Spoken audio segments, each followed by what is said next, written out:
Hello and welcome to God and Country. I hope you guys are having a great day. Here we are in the beautiful South Mississippi. It's been a beautiful day. This is our very first episode of God and Country with the purpose of getting Christians like you to engage in the political arena. I believe with all my heart that one of the reasons why our nation is in the mess that it is in is because Christians are not engaged as they should. Joining me is also Mr. Reed Cooley. Mr. Reed, thanks for joining me on the show today. Hey, Dan. Great to be here. Yes, sir, absolutely. And so, Reed, one of the things that I want us to accomplish with God and Country, as I mentioned in the intro, is about, just getting Christians to engage. As I look around at our country, as I look in, whether it's in Jackson, Mississippi, the capital there, whether it's in Baton Rouge, the capital there, whether it's in Washington, D.C., whether it's in, whether it's in our city halls, whether it's in the county courthouse, I see less and less Christians engaging in what I call the political arena.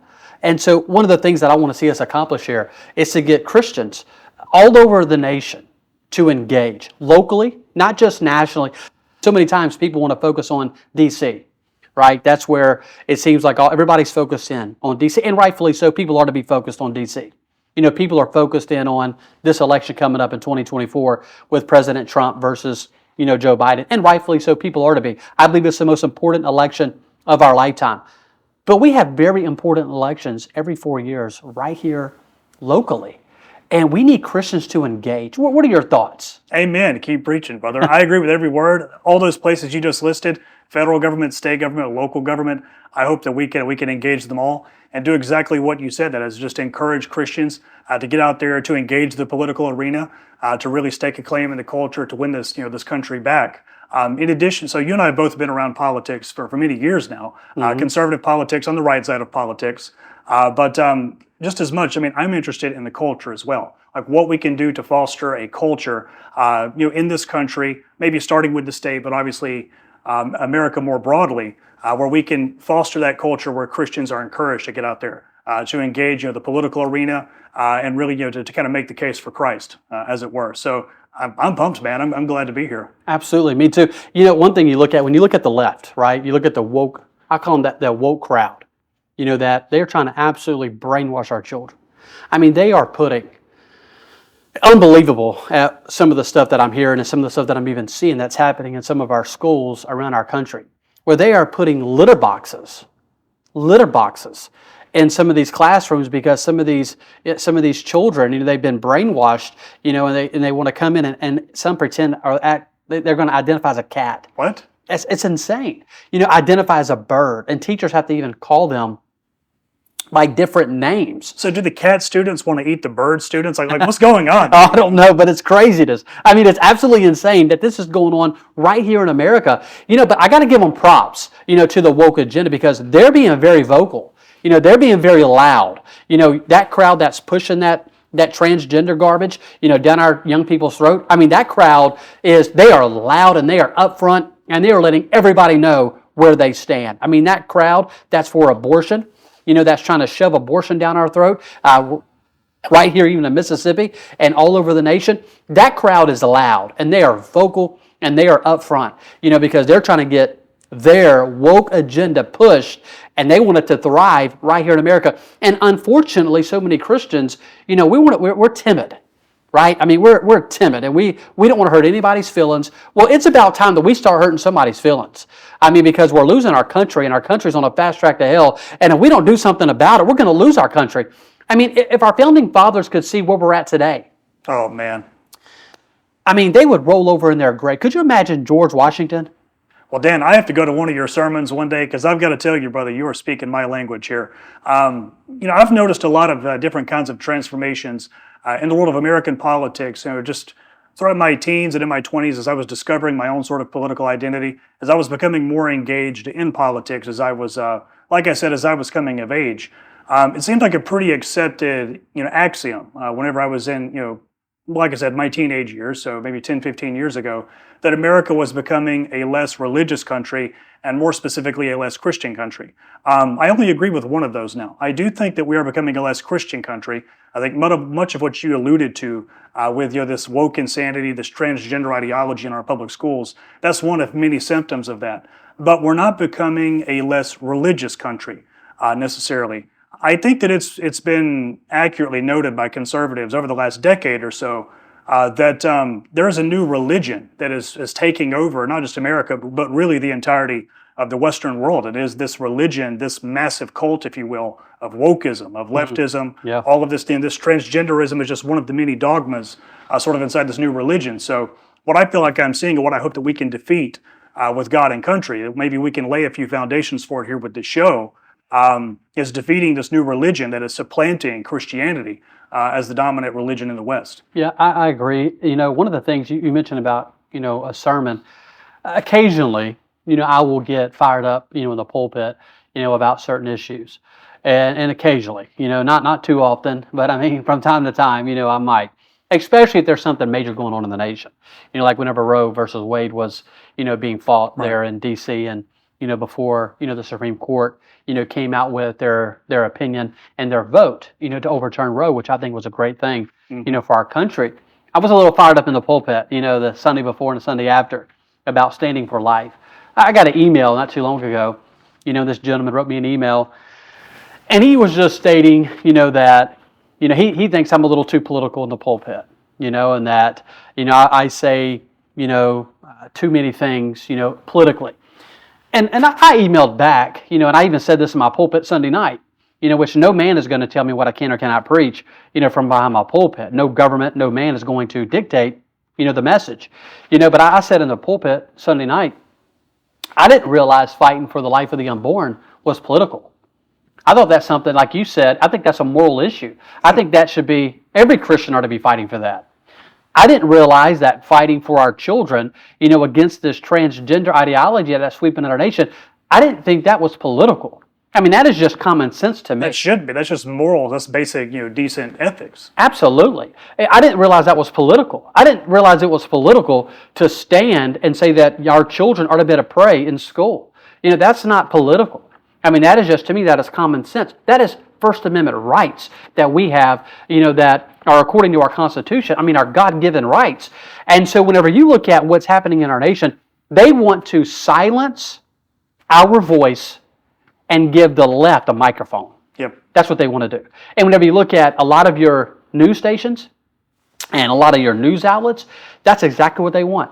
They want us to be zipped. They want to put a zipper on our mouth, but yet they want to give that left-leaning woke agenda crowd, they want to give them a microphone. And you look at Facebook. Look what's happening on Facebook. Look what's happening on TikTok. Look what's happening on Instagram and even Twitter until Elon Musk, bought Twitter. I mean, all of these different social media platforms, they want to silence the Christian, they want to silence the conservative, and they want to amplify, the left. And that's what's happening, even TV, and that's what's happening all across. And that's one reason why I appreciate, things like the Mike Lindell, TV and other organizations and other news outlets that we can allow our voice to be heard, because I think it's very important, especially if we're going to reach that next generation. Right. Well, you were talking about big tech there. So, for example, how bad censorship on Facebook has gotten, as well as TikTok, basically just an arm of the CCP at this point. Twitter, /X, what it's called now, prior to the time that Elon Musk bought it. I think it's important to keep in mind that big tech, big pharma, big government, these are really just extensions of the same kind of enemy that we're fighting. I'm encouraged by the fact that more and more conservatives seem to be really embracing the fact that all of the political battles that we face today are just extensions of a much deeper and longer lasting spiritual war, right? All of our great political battles are just extensions of a sort of spiritual battles that are taking place here. I'm seeing much more of that kind of rhetoric that's sort of occupying the world of politics these days, especially among conservatives. I'm seeing, exactly what you're talking about. People, whether they're converting to Roman Catholicism, whether it's the Baptist church, the Methodist church, they're calling out for Christ again. Because I think what we are noticing, not just in America, but across the West, is that people understand that this mess that Western civilization has gotten into, there's no way out of it without Jesus Christ. There's no way out of this mess. He's the moral absolute. He's the moral standard. Really, all of Western civilization is predicated on the sacrifice of Christ, on the message of Christ. It really goes all the way back to Him. So I'm seeing more and more of that starting to take place. But over the last year or so, I've really begun to refer to our enemies in politics and in culture as simply the enemy, maybe with an uppercase E, because to me, that encapsulates the fact that we're fighting a spiritual war, we're fighting a cultural war, and we're fighting a political war, all sort of Mhm. put together. So whenever you refer to it simply as the enemy, that sort of encapsulates all of that. Plus, I'm a big Lord of the Rings fan, so spoiler alert. And if you read the Lord of the Rings books by chance, hopefully we have some Lord of the Rings fans in the audience. You'll hear like some of the heroic characters refer to Sauron, the Dark Lord, as the enemy, right? So it's a little bit of my nerdiness channeled into my political outlook and such things. But I am noticing, obviously a lot of negative transformations in the world, but some positive as well. Yeah. So you mentioned Lord of the Rings. I've never watched Lord of the Rings, Oh and so man, I've never even read. we have to I've, change that, I've man. never, I've never read one of the books. I've never watched it, and so, but I'll put that on my to-do list. I'll put that on my to-do list. But you will get so much out of it, man. So whenever you read Tolkien, Lewis, the great Christian writers, I would say some of the most important and pivotal contributors to the great Christian literary canon. Man, you'll get so much out of it. I mean, and I'm going to give a little bit of a spoiler alert to you, but the audience. The Lord of the Rings is really, it's a deep theological work. So Tolkien, he was deeply Christian. He was Roman Catholic. He was deeply Christian, and he was pouring his theology into every single page of that book. And So it's a movie book. so the movies are based off of much older books that he wrote in the 1940s. So he wrote The Hobbit. Okay, I got you. That came out in 1937. Then less than a decade later, he started working on The Lord of the Rings. It was originally 7 books. He broke it down to 3. How But many movies are there? 3. And if 3 you watch movies. the extended edition of the trilogy, it's 14 hours. That's 14 straight hours. So it's a lot of movie. 14-hour movie. It's 3 movies, 14 hours over 3 movies. So Oh wow. So you like, really got to sit down and just set aside some time to marathon these Wow. things, man. So maybe get plenty of your sweet tea that you've got here. Get some popcorn and just sit down and binge it, right? But like I said, I am noticing what I think are some positive developments, in the world out there. It's not all negative. One of my role models philosophically is actually Dr. Ron Paul, right, the former congressman from Texas. And one thing that he still emphasizes, even to this day, is despite all the darkness, despite all the tyranny, you have to find a way to stay optimistic. Yeah. I like what you were saying a while ago about Jesus. About Christ and Sunday. We're celebrating Easter. Sunday, and so which is one of the biggest days of the year. Obviously for Christianity. We're celebrating the resurrection of Jesus Christ. I made a Facebook post the other day, and my Facebook post just simply said this: Jesus is the answer. He's the answer. Bingo. He's the answer. And so you look at the world's problems. What is the answer? Jesus. And people want to talk about all these different issues, and Jesus solves all of them. Whenever you look at the different issues, but He is the answer. And I like how you brought that in. About Christ, and we do need to turn to Christ. Whenever you talk about the spiritual battle and this political battle, it's all the same players. On when you look at the side that is trying to brainwash our children, or this left wing woke that wants us to be quiet. I mean that wants to just brainwash our children and just lead our children down a path of destruction. I mean, it's the same crowd that is also anti Christ. Those people, they want to silence us not just in the political arena, but they also want to silence us in church, and they don't want us involved, and they don't want us engaged. And that is one reason why this show, I believe, is so important, God and Country, because it's trying to let Christians know that you have a right. Yes, you have a right to be involved in your church. You have a right to be involved, obviously, in your home. But there's another arena that so many Christians have vacated, and that is the political arena. Because the left wants to push this ideology of separation of church and state. And I do believe in separation, whenever it comes to the state staying out of the church's business. I think the state are to stay out of the church's business. But I think the church, the people, you better be involved in what's happening in your government. Because if you're not, you're going to find yourself chained and not able to do anything whenever it comes to speaking out about what you believe. And so we have to be engaged, and we have to be involved. Well, I wish we had an amen button right here on this little table between me and you where we're sitting here talking. Your Algebra 1 teacher might not have a sense of humor. If you write Jesus, next to some equation that you're responsible for solving. But whenever it does come to some of the bigger picture, or all the bigger picture questions that we have in the world, I mean, it really does, go back to Christ. Questions of morals, questions of ethics. You and I both patriots, both on the conservative and liberty side of things. I think you can actually trace this, back to him, ancestrally, we might say, like biologically almost. Without Thomas Jefferson, there's no modern idea of freedom, right? Without John Locke, there's no Thomas Jefferson.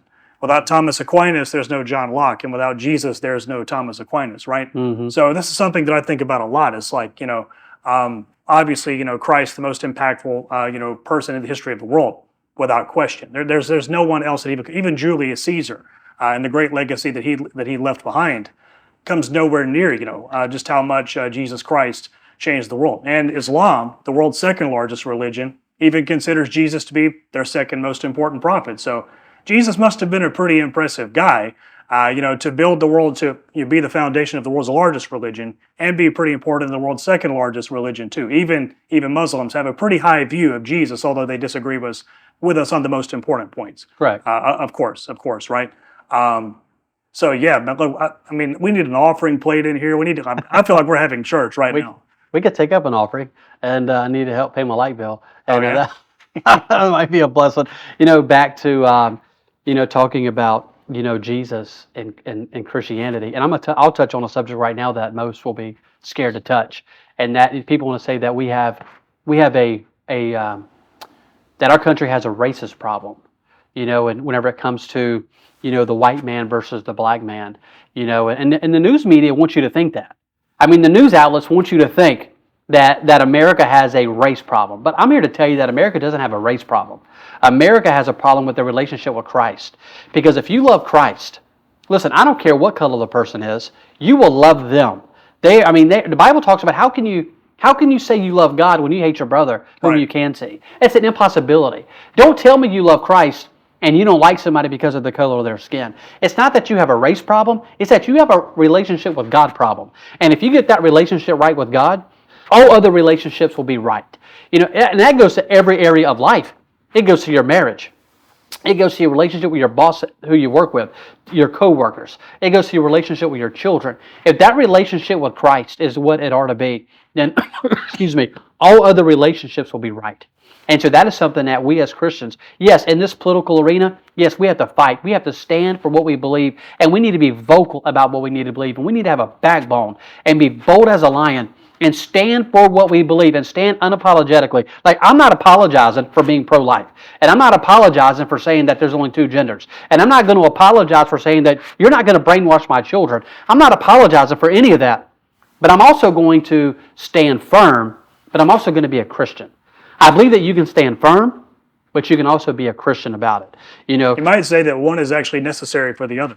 Correct. And so I like what I said to a friend of mine last week. We were talking, and I said we need to stand firm, but we don't have to be a jerk, right? Right. We don't have to be a jerk. I mean, we can be kind to people. We can be. I can politely tell you that you're not brainwashing my children. I can politely tell you. Hey, that's difficult to do, but you can do it. Theoretically, you can pull it off. You can do it. I can politely tell you that there's only two genders. You're either male or female. I can politely tell you those things, and stand for what we believe. And that's something that we just all need to, and that comes back to, I don't want to get too much into this, but that comes back to walking with Christ, yielding to the Spirit, and all those type of things. I want to read you a verse. I love this verse. Proverbs 29:2, talking about Christians being engaged in the political arena. Proverbs 29:2 says this, when the righteous are in authority, the people rejoice. But when the wicked beareth rule, the people mourn. And here's my question, right? How can the righteous be in authority? How can the righteous be in a political position? And I don't like to call them political leaders because they are political servants. But how can they be there if they don't run? Right. And two, how can they be there if other Christians don't vote for them? And three, how can they win? How can they run and win if Christians don't engage? And how can they run and win if Christians don't give? And so that verse is very important. The righteous are in authority, the people rejoice. Listen, when Donald Trump was president, and I know Donald Trump ain't the most righteous person, right? And I wasn't voting for a pastor, whenever I voted for Donald Trump. I was voting for the president. I was voting against Hillary Clinton, and I was voting against, Joe Biden. And of course, I'm very pro Donald Trump, and I don't make any apologies for that. But whenever he was in authority, the righteous, the people of faith were rejoicing. And you talking about, God blessing our country during those years, and then look at what he did for Israel. And then look what he did with the Supreme Court. Right.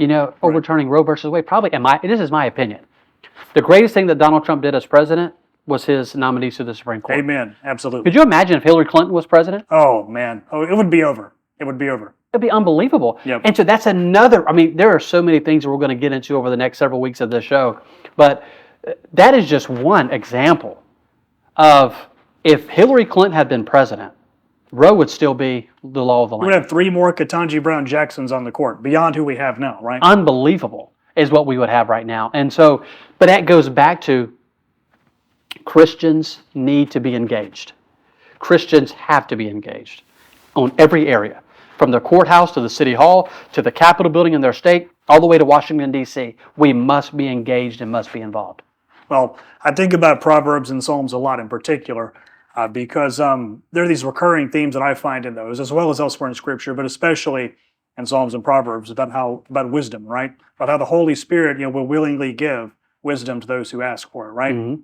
So I think that whenever we talk about how Christians can get elected, or how they can run, or how they can make a change, I really think that the very beginning is wisdom, right? And sometimes I think about the example of the Apostle John and his brother James. Fast forwarding to the Gospels here, you probably remember, what was the nickname that Christ gave James and brother John? Boanerges, right? The sons of thunder. Oh, yeah. But it also meant sort of like sons of rage, right? They were very impulsive. They were rash. They were asking for Jesus to call lightning down on the Samaritans, right? And Jesus had to scold them 3 times, get them to calm down, right? So I think that's a very, obviously we need to be passionate. We need to be fired up. We need to be engaged, right? We're called the church militant for a reason. But I think that wisdom also plays a very key role here, right? We need to be measured. We need to be smart with how we go about things. We spend a lot of time talking about the federal government, the state government, the local government, how we can engage those. I think where some of the most heinous attacks are happening is on the smallest level of government of all, and that's the family, right? That goes exactly back to what you were talking about 15, 20 minutes ago or so, right? The family, that's the smallest and most intimate form of government, the most local form of government of all, and it's the most important form of government. It really is. But we see this insanity where they're trying to tell our kids that there are 69 genders. They're trying to castrate them, to amputate them, to mutilate them, do all these horrible things to them. Whenever I, and I've spent a lot of time reflecting on this transgender insanity over the last couple of days in particular, and I had a thought occur to me about just the deeper nature behind some of this.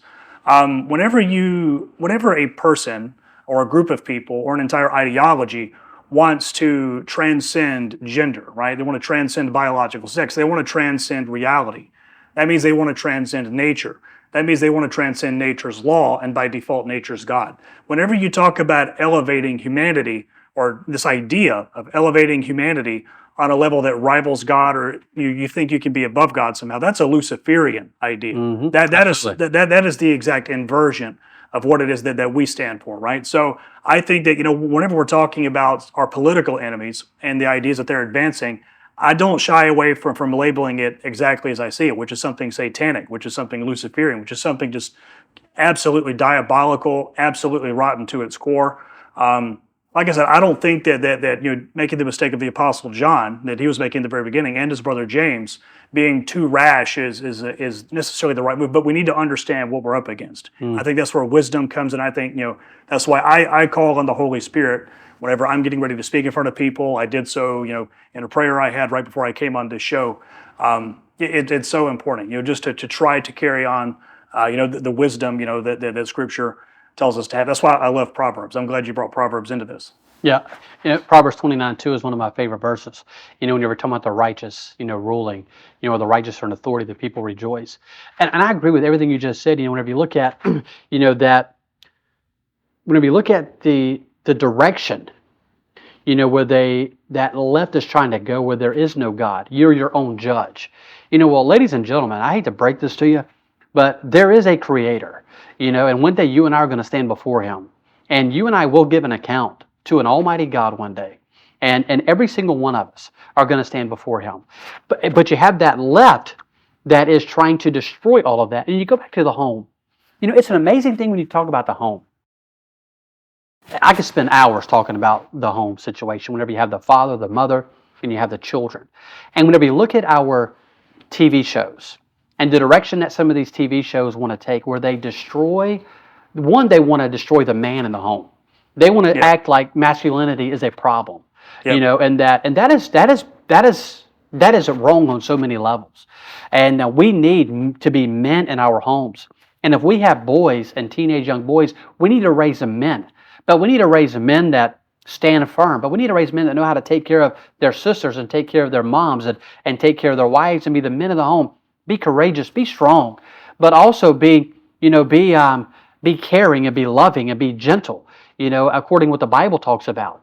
And so, but you look at some of these TV shows where they're trying to destroy, that man in the home, where they try to act like, that the man is the lazy fat doofus who sits on the couch. He eats potato chips. Yeah, absolutely. The mom runs the home. She's the breadwinner. So whenever I was growing up watching Disney Channel, I noticed this too. Like in my teenage years, I thought there has to be some sort of agenda behind this. Absolutely, it's a recurring theme that I saw over and over and over again. Yep. Right? When you don't have mom and dad in the home in their proper roles. And I'm not talking about this, where they, you have some people out there where they believe, that the woman, shouldn't have any, job outside of the home and all that. I'm not there. My wife, she's a realtor and she's very engaged and very involved, and she has 2 businesses that she runs, and so she's very engaged and very involved. Here's how I see the role in the home. You have the man, and then my wife, who is, I believe my wife is the manager of our home. She oversees our home. She is running the day-to-day operations at our home. I mean, she knows what's going on in this house. When it comes to the children, when it comes to their homework and just everything that goes on, in the home, with my wife. But we're a team, and we run our home together. Now, one day we're going to stand before God, and I will give an account for our home. And I am so thankful that God has given me the wife that He has given me, to where we are a team, where we work together. And I like to consider us the winning team, when it comes to our children, whenever it comes to our church, whenever it comes to our ministry together, and everything that we're doing together, it's that man and that wife, where yes, I'm the man of the home. Yes, ultimately, I do make the final decisions in our home, but I listen to my wife. And if my wife says, hey, we need to do this, I'm going to listen to my wife. God has given my wife abilities and intuitions and wisdom that I don't have. And God has given me things, that my wife doesn't have. And so God has put the man and the woman together. And if they are operating within their roles, you will have a winning team home. Yep. And I believe that's what we have here, at our home. And I say this all the time, and I love to use this illustration. I like whenever I go home, when I go to 18237 Highway 53, Gulfport, Mississippi, when I come on this property, it's like my little plot of heaven. Yeah. When I come here, when I come in my home, man, it could be storms out there. It could be, everybody's going crazy. It could be fights going on out there. This whole world can be falling apart. But when I walk in here, it's that peace. This is Dan Carr's castle, right? I'm sitting in Dan Carr's castle right now. This is my home. I'd be in a castle today. That's right. That's awesome. But and there's that peace, and that I can't explain. There's that joy, that no matter what's happening out there, when I come here, man, it's like everything's fine. And that goes back to that relationship between that man and the woman, between my wife and I. But these TV stations and these TV shows, they're trying to destroy that. They want to act like and pretend that, if you're a man in your home, then there's something wrong with that. I like a gun-toting man. Toxic masculinity is one of their stupid phrases, right? Yeah, and everybody's so scared to talk about it. They're scared to speak out about it. But we need men. We need men to stand up. I'm so thankful. When you look at our founding fathers, I'm thankful that there was some men that told the king to kick rocks, and we're gonna build a nation right here. We're gonna declare our independence. Those were men who were willing to stand, men that had backbone. Men that said, "You can do what y'all want, king, but we're gonna declare our independence from you, and we're gonna build the greatest nation in the world." And that's what they did. And so we need men like that today, that are willing to stand strong, that have courage that have a backbone. So many men today are spineless. They don't want to stand. They're scared they're going to offend somebody.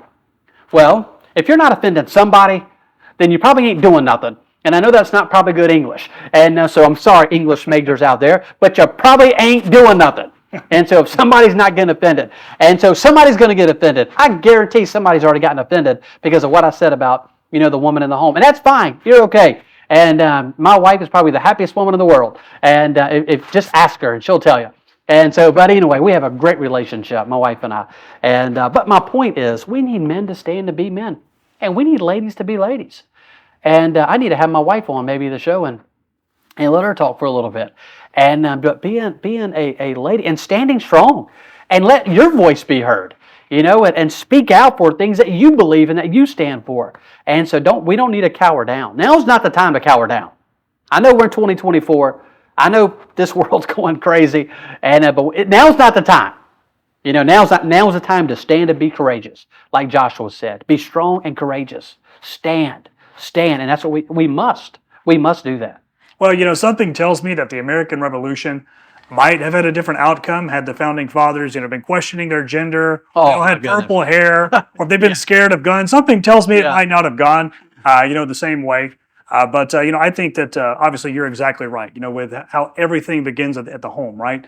I think that we're up against an enemy who looks at what you just described, though. So the idea of the nuclear Christian family. So a father, a mother, few kids, dog named Spot. They see that as something inherently oppressive, as something puritanical or tyrannical in some other way, right? That's the kind of enemy that we're up against. I was talking with another good friend of mine last week, also a Christian, and it dawned on us both that we both know more people our age, so millennials, we both know more people about our age who come from divorced homes than from married homes, right? So he said that he felt very fortunate that his parents had remained married all the way throughout, and they're still married to this day, thank God. But almost every other person I'm friends with, or I've been friends with, that I've gotten to know, pretty well, they come from divorced homes. It was around 2010, the statistic was about half of all marriages fail. It's gotten so much worse. I think now it's 60%, so around 60%. 6 out of 10 marriages in America fail. I think that that's another one of the many assaults that we see on the family unit between the brainwashing of children, the distortion of children, the mutilation of children in some of these more heinous cases, or teaching them that they're cats and birds and dogs and giraffes and everything else, like you said, or the divorce, or the attack on the father, the father component of it all. We're being told that kids don't really need two moms, or they don't need a mom and a dad. They can have two moms, or they can have two dads, and they'll be just fine, or maybe some other kind of family arrangement, right? So we're seeing a distortion of the family unit by people, by an enemy, like I said, uppercase E, by an enemy who sees the nuclear happy Christian family unit, the functional family unit, as something tyrannical. G.K. Chesterton, I'm not sure if you're familiar with him, maybe the greatest Christian apologist of all time. I was reading one of his books, Orthodoxy, last week, and he talked a little bit about the family, and he said something to me that really stood out. He said that people who hate the family actually hate the world. It's not the family they hate the world, because the family is just a reflection of the outside world, right? So like your Uncle Danny hates your sister Susie's theatrical ambitions because there's a part of the world that hates that as well, right? Your brothers are competitive with you growing up, right, in sports and whatever else, because the rest of the world's going to be competitive with you whenever you're an adult and you're in the workplace, right? The family is just a microcosm of the world. So when we talk about this, unraveling of the family, which I would say has taken place over the last 80 to 100 years, I feel like that's my historical estimate. Whenever we talk about the unraveling of the family, the basic unit of society, I think that helps us account for why, the whole world is unraveling, because it's like the DNA strands of civilization are unraveling, at the seams. And I'm going to take this a step further. Okay. Because here's what I believe. I'm on the edge of my seat, man. Here's what I believe. I believe that you're right. The world is a reflection of the home, and the home is a reflection of the church. When you look at the church, in the direction that the church has made over the last 50 to 60 years, in the direction the church is going, and then you look at the home, the direction that the home is going, then you look at the world. The church, listen, I say this as kindly as I can. The church has gotten soft. I totally agree. The church is more concerned about attracting a crowd than speaking the truth. With modernizing itself, right? Absolutely. The church is more concerned today about putting on a show than they are about lifting up Christ. The church is more concerned today about putting on a concert and how they look and about the smoke and the bands and all of this than they are about lifting up Christ. And so when you look at the church and you see the direction of the church and you see where the church is going and you see that the church is the lifting up Christ, is not like it used to be. And the way that the church is, the trending of the church, we got to keep up with modernization. Yep. We got to keep up with the world in order to attract. And the church is about, whenever the church is about attracting instead of deflecting people to Christ, that's when you have a problem in the church. And when you see the direction that the church is going over the last 50 to 60 years, there's no wonder that our children today are having, I might be a dog or a cat, or the home is so messed up. It's because the church has lost its salt.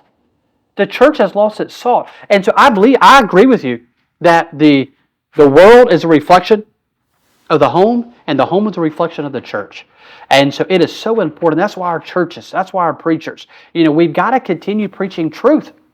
We cannot back off, and because we're so wanting to fill up our church, with people that we're scared to preach the truth. I believe this. I believe that there are people out there that want to hear the truth. I believe that I know there are. Yep. Because in my church, like my church Sunday, it's going to be packed out. So I can assure you that Sunday morning, it's going to be packed out. And I know it's Easter Sunday, but the next Sunday, it's going to be packed out. There are people out there that are looking for somebody that's going to speak truth. That's going to just stand on the Word of God and be honest and just shoot straight. And there are still people like that out there. And that's what our country needs. Our country needs men behind the pulpit that are willing to speak truth. And if everybody gets mad and leaves, they still speak truth. And so I just want to encourage preachers out there, man, don't back off of truth. Now, we need to be kind. I believe in being kind. I believe in all of that. But let's not back off of truth. There are churches. You want to talk about makes me sick? Yep. This makes me sick. There are churches out there that for Sunday, in their advertisement, they're not even wanting to put Christ. They're not even wanting to use the word resurrection. They're not even wanting to use the blood. They're not even wanting to use these things because they might offend somebody. Right. Well, what in the name of heaven do you think Easter is about? Hey guys, let's take a break from the show for just a second to talk about our generous sponsor, MyPillow. Look, MyPillow is quite simply the finest pillow on the market today. MyPillow's patented interlocking fill adjusts to your individual sleep needs regardless of your sleeping position. This innovative fill then holds that position all night, helping you fall asleep faster and actually stay asleep longer. The founder and owner of MyPillow, Mike Lindell, personally guarantees that MyPillow will be the most comfortable pillow you'll ever own. And I'll add my own guarantee as well. And right now, you can get up to 80% off of all MyPillow products, including bed sheets, slippers, towels, down comforters, mattress toppers, and even coffee when you go to mypillow.com/midnightride or go to mypillow.com and enter the special promo code MidnightRide. That's no space in between midnight and ride. Remember, enter promo code MidnightRide, that is Midnightride, and save huge while getting the best night's sleep you've ever had. And on the other hand, what I feel like I'm seeing in churches, or what I have been seeing in churches, is the rainbow flag being draped from the pulpit. Not so much in the Deep South. I don't see it quite as much here, thank God. But in some of the Northeastern churches and the Midwestern churches, I see it on Libs of TikTok, on Facebook, really everywhere on social media. Maybe one of the things that's not censored on social media these days are these images of churches draping the rainbow flag, where the cross should be, right? Or I actually read an article from The Guardian. It was an article published in 2012, but it was from an Anglican priest. This is a guy over in the UK, and he wrote that Jesus is gay. He said Jesus is probably gay, right? Just all these kinds of heresies, these ridiculous kinds of notions, and these perversions of our religion, of Christianity, right? We are called to be defenders of the faith. I don't really believe that it's our responsibility as Christians, in particular Christian men, to shave our head in donut format like Friar Tuck or a Dominican monk, hole ourselves up in a monastery and not engage the world, shelter ourselves from the world like a hermit. I really believe that we're called out there to confront evil, to fight the evil in the world, right? That's a key part of my theology, my way of trying to understand the world through a biblical lens, is that we're on this earth, to fight evil, to take stances on things, to defend our families, to defend the family, to fight for justice, to fight for liberty, to fight for freedom. But I loved what you said about how so much of the corruption of the family is really just downstream from what's happening to the church, right? There's a writer at The Blaze, maybe you've heard of him, Auron McIntyre. I want to borrow one of his quotes. He uses it over and over again on Twitter. He says that liberalism will hollow out your religion and wear its skin as a trophy. And I feel like that's what's happening to Christianity. When I see this sort of new world religion, this cult, so to speak, leftism, wokeism, whatever you want to call it, right? And I see the cultural component of this new religion. I see it's hollowing out Christianity. It's wearing its skin as a trophy, right? So back to my remarks at the very beginning of our discussion here, I don't believe that we're becoming a less religious world. I think that we're becoming a deeply puritanical world, right? Going back to the Lord of the Rings again, there's the Dark Lord Morgoth, right? I'm going to watch it. You have to, man. So this is actually a Silmarillion reference. This is the book that came before The Hobbit. I don't mean to nerd out too much here, but it is relevant, I promise. One of the things that Tolkien, J.R.R. Tolkien, writes about Morgoth, one of the villains, is that he cannot make. He can only mock, right? And I feel like that is so profoundly relevant to what we're fighting here. We're not fighting people who can really create very much of anything. They can only distort. They can only mock. They can only just misconstrue, what's already been made, right? So I feel like that's what we're looking at here. We're looking at people who are a sort of a shameful and dark and perverted mockery of the civilization, like I said, of Christendom, of exactly, what led us to the world we have today. I agree. I want to read from this book. Have you read the book, The Spiritual Price of Political Silence? I have not, man. So this book, it talks about, about Christians on why we're in the mess we're in. And a lot of it has to do with the Christians have not been engaged like we should. Let's talk about 2016 for a second before I read from here. I remember in 2016, whenever we had 17 candidates on the Republican ticket. I remember I think there was 17. You had Ted Cruz, you had Carly Fiorina, you had Jeb Bush, yeah. Marco Rubio, Rand Paul was there. Rand Paul. Yeah. There was a lot of them, right? Yeah. And I was, hey, look, please don't hold this against me, but I was Ted Cruz. I was a Ted Cruz guy. But my son Quitman, who was much younger than I, at the time, was 7 years. He was like 9 years old. He was Donald Trump. He was Donald Trump from day one. And Quitman would sit in here with me and watch every debate. And we would either watch it on my computer, watch it on the TV, but he would watch every debate. And from day one, he was Donald Trump. Well, I was Ted Cruz, from day one. Of course, I'm Donald Trump now. But I remember in 2015 and 16, I'm a part of a ministry called Mission to America. And our goal is to get pastors and Christians to go to D.C. and meet with their legislators, meet with their congressmen, meet with their senators, and have prayer with them. We're not there to talk about any issues. We're there just to pray with them. And I've been to D.C. I don't know how many times. And I can't tell you how many congressmen that we've met with and how many pastors we brought from all over the nation. Probably, I guess, maybe every state, or close to it. I've been for Mississippi many times and had prayer with my senators and pray with my congressmen. And I don't agree with my senators and congressmen on every issue. Right. We have our differences. But I can promise you this, that every single day of my life, I pray for my senators and my congressmen. And every day, Congressman Mike Ezell, I pray for that man every single day. I saw him last night, and I reminded him, I'm going to pray for you in the morning. Every day I pray for Senator Sidney Highsmith, Senator Roger Wicker, every day. Do we have our differences of opinions? Absolutely. But those people that are in D.C., I pray for them every day. And I believe that we as Christians are to be praying for them every single day. And I don't believe there ought to be a day that goes by. I pray for Joe Biden every day. I pray for his wife. I pray for his son every day.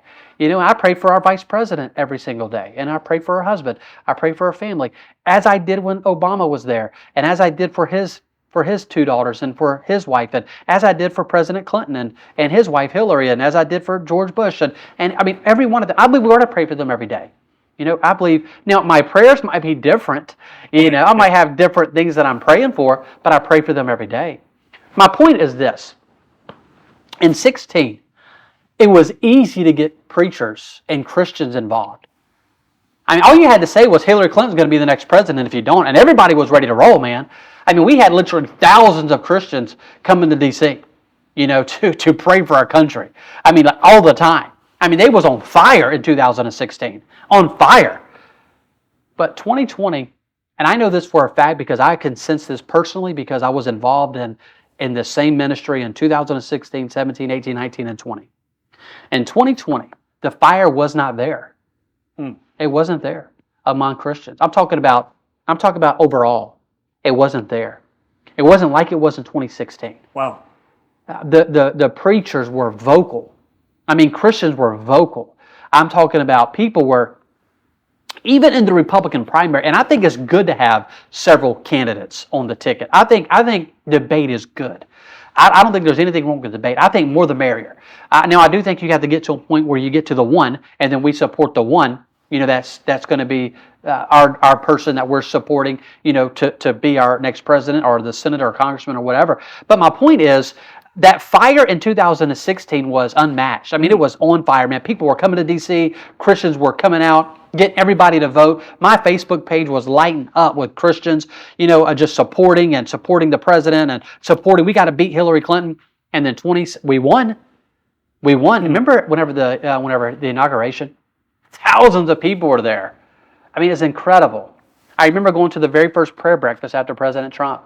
And people couldn't even get in the room. They had to get another room because there were so many people. I mean, it was thousands of people there for the first national prayer breakfast. I remember, yeah. And I remember sitting in the room and people were excited and Christians were excited. And I'll never forget the admiral that got up and spoke at the first one. And man, he went off and it was amazing. And whenever he finished, people stood and clapped and tears were running down my face. And I brought my dad with me and tears are running down his face. And this is what America's about.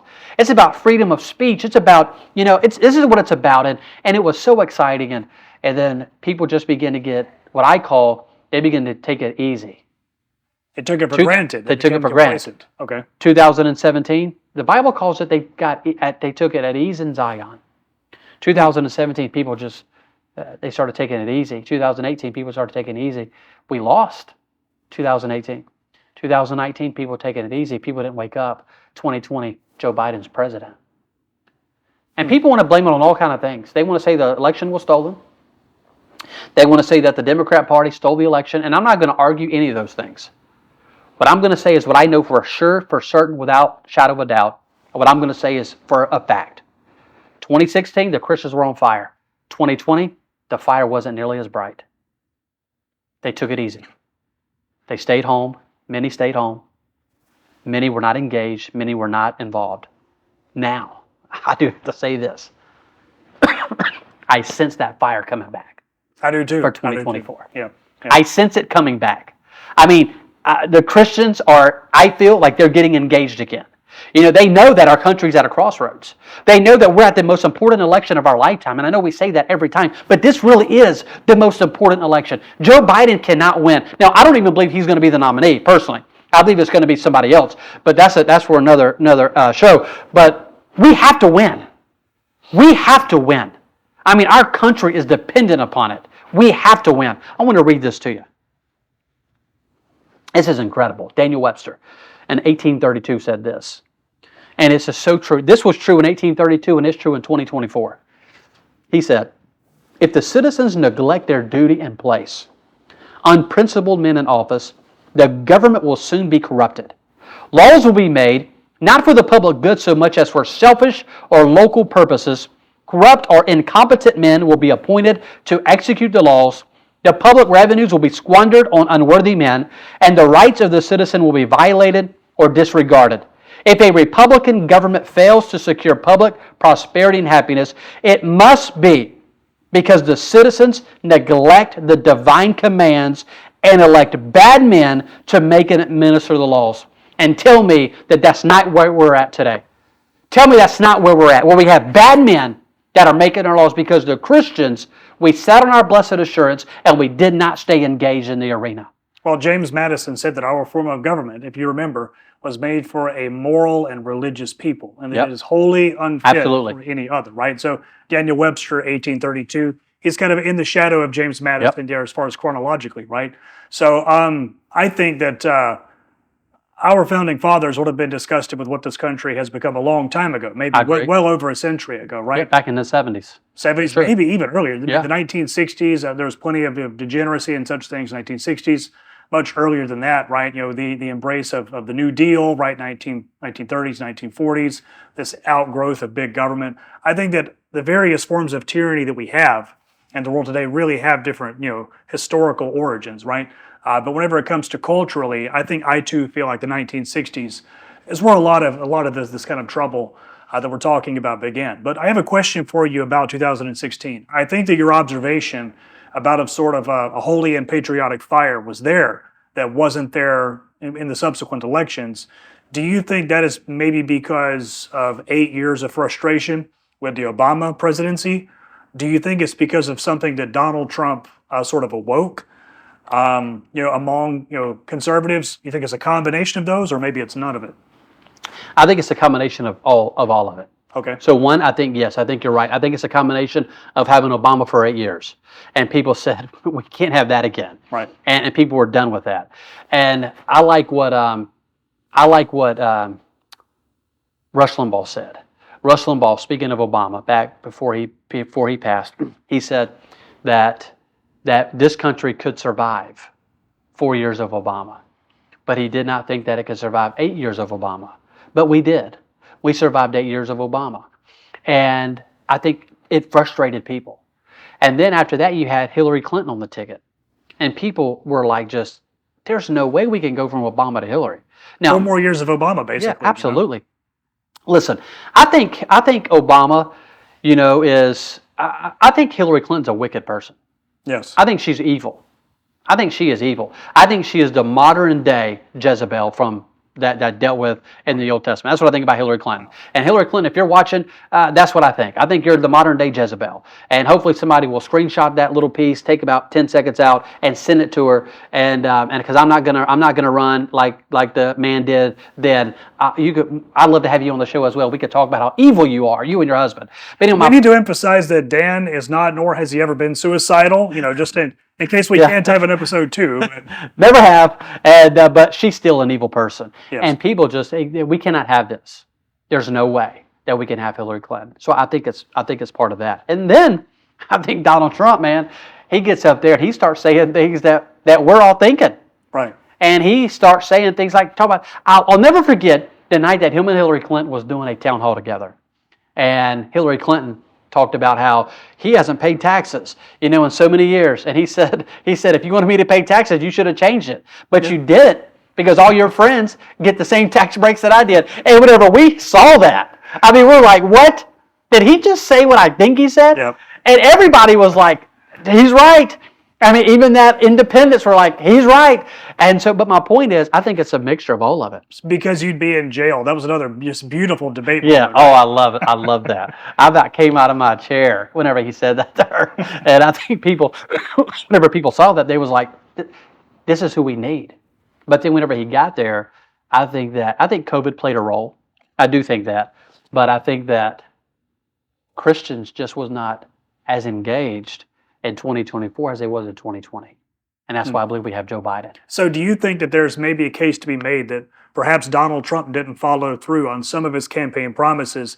Maybe he lost some enthusiasm between 2016 and 2020. So, for example, the wall is the big example that comes to mind immediately for me, right? Do you think that some of the fact that we lost 2020 could actually be pinned on Donald Trump? That's kind of a tricky question, I know. So here's what I said I don't think the wall, for an example, but I do think that what some of it played a part. I think two things played a part. One, I think there was way too much emphasis on COVID. I think every single day having a press conference was horrible. Yep. I think that yes, maybe you do have a press conference. The first day, the second day, but come on, man, every single day, It was blown out of proportion. way out of proportion, and then that's why the Democrats, we handed that to them, and then they took it and ran with it, and then they started voting, you could vote, they started letting you vote 6 months in advance, I think, and you can mail them in and all these things, and so all of that stuff happened. I think that we shouldn't have put so much emphasis on COVID. I think having the press conferences every single day was bad, because then governors started trying to do it. I mean, governors started having press conferences every day. So like Donald Trump would have one at 1 o'clock, and he would talk about 55 people died last night, or however many, and then we lost this, and we lost this, and the economy is this, and so then that was happening. And then right after he finished at 2 o'clock, the governors would all come on, and they would have their press conferences. And so I think there was way too much COVID. Yes. So I think that played a Too major much, part. Stephen. We played into the Democrats' hands. Absolutely, Yeah. we did, and they were like, we just handed it to them.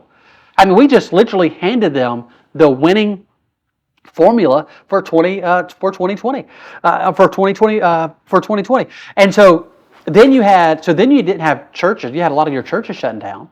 I mean, I cannot tell you how many churches shut their doors because of COVID, because people wasn't coming. We were trying to have church outside. States wouldn't let us Yep. we could only have so many people. And so then you have businesses not operating. And so then you had a year there, where churches wasn't meeting, businesses wasn't operating. They was talking about the COVID every single day online. And so I think that played a major part in it. Well, maybe you disagree, but I feel like COVID was a test run for a lot of new forms of tyranny that the I agree. enemy Absolutely. has in store for us. Absolutely. We take our religious liberty for granted in this country, and I don't believe that we should, because I remember during COVID, you talked about some of the social distancing orders and the stay-at-home orders, and all the lockdowns that impeded our ability to worship. I'll never forget. It was in Kentucky. They were arresting churchgoers. They were snagging license plates from churchgoers in Kentucky, all because Democrat Governor Andy Beshear, signed in 4 different unconstitutional mandates requiring people to stay at home, requiring them to avoid church. Right. So, COVID was a microcosm, a small test run of what could be coming. Or at least what the enemy has planned for us if we're not careful, if we're not vigilant, You're right. if the Christians in this country, in this world, are not passionate and engaged. I agree. I told my church this. So after COVID, we were trying to figure it out. I get it. Everybody was trying to figure out what was happening, what was going on, what was this, this virus and all that. And I get that. So my church went to, we tried outdoor church, where we still had church, but we just had it outside. We tried all kind of things. But I told my church after, I got up to my church and I apologized. I told my church, I said, I'm sorry. We should have told the governor of Louisiana to kick rocks. We should have told whoever, I don't care, President Trump, Joe Biden, Obama, it doesn't matter who the president was, we should have told them, no, we're not stopping. If you want to come to church, come to church. If you want to stay home, stay at home. But we're having church. It doesn't matter what the government says, we're having church. And I applaud those churches that they continued on. Now, we continued. We never stopped having church. We didn't do it outside. So we did try different avenues, and so we did do that. But I told my church, it will never happen again. They're going to have to arrest me. They're going to have to put me in jail, because it will never happen again to where we're not going to have church. So I think you're right on. They tested us and they won. They won. People folded like that. But do you think people are going to put up with it a second time? See, sometimes I think along the lines of what you just said, they won, the test run. I mean, but there have been other attempts to circulate narratives throughout the media about, disease X or a new strain of COVID or a new strain of the flu. And the response I see, among the public is, oh, we're not falling for this again. So they won that round, but something tells me they might not win the next one, or they'll have to come up with a different psyop, a different way of manipulating us. So the governor here, Governor Tate Reeves, he's already said, he's already made it very clear that he will not participate in any other shutdown. I mean, he's made it very clear. And he put out a social media post. He had a news conference where he said he was not going to do that. So I think that there's a lot of governors that are not going to shut down as well.